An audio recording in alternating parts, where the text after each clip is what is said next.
हवामान खात्याने इशारा दिलाय, पाऊस आणखी देखील पडू शकतो, नुकसान क्षेत्र आणखी वाढेल आणि त्यामुळे काही ठिकाणी उपाययोजना राबवणं देखील गरजेचं आहे. उपाययोजना तर 100% राबवल्या पाहिजे. खरं तर तुम्हाला माहिती आहे की हे निसर्गाचं संकट आहे. आणि निसर्गाचं संकट म्हणण्यापेक्षा आता हवामान बदल हे सगळे जे सांगतात ते हवामान बदल, पाऊस जो पडतोय तो एकाच दिवशी, वर्षाच्या सरासरी एकाच दिवशी पाऊस पडतोय.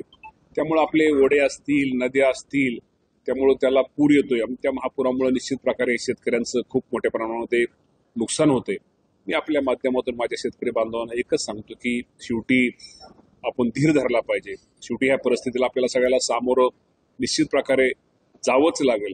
आणि या बाबतीमध्ये आता आज आपण शिकून घ्यायचं की आपण काय केल्यानंतर भविष्यामध्ये हे आपल्याला अडचणी किंवा आपल्याला हे प्रसंग आपल्यावरती उद्भवणार नाहीत. त्यासाठी निश्चित प्रकारे शासन सुद्धा या बाबतीमध्ये निश्चित प्रकारे योग्य तो या सर्वांना मदत करेल. त्याचं नुकसान पिकांचं, जनावरांचं, काही ठिकाणी जमीन खरडून गेली. जमीन खरडून गेली, निकष काय लावणार? जमीन खरडून गेलेलं सुद्धा आम्ही त्याला सुद्धा त्याची पण नुकसान भरपाई आम्ही त्याला देतोय.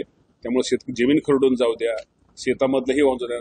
शासनाचे जे निकष आहेत NDRFचे, त्याप्रमाणे SDRF, NDRFचे निकष आहेत की जमीन खरडून जाण्याच्या निकषाबद्दल बराच काही योग्य नाही. शासनाची भूमिका आम्ही जे निकष आहेत त्या निकषाप्रमाणे आम्ही निश्चित प्रकारे जी जमीन खरडून गेली त्याला शासनाच्या निकषाप्रमाणे साधारणतः 5,000 ते 47,000 पर्यंत आपण हेक्टरी मदत करू शकतो. किंवा खरडून गेलेल्या जमिनीसाठी दुरुस्त होणारी जमिनीला 18,000 रुपये हेक्टरी आपण मदत करू शकतो. त्यामुळे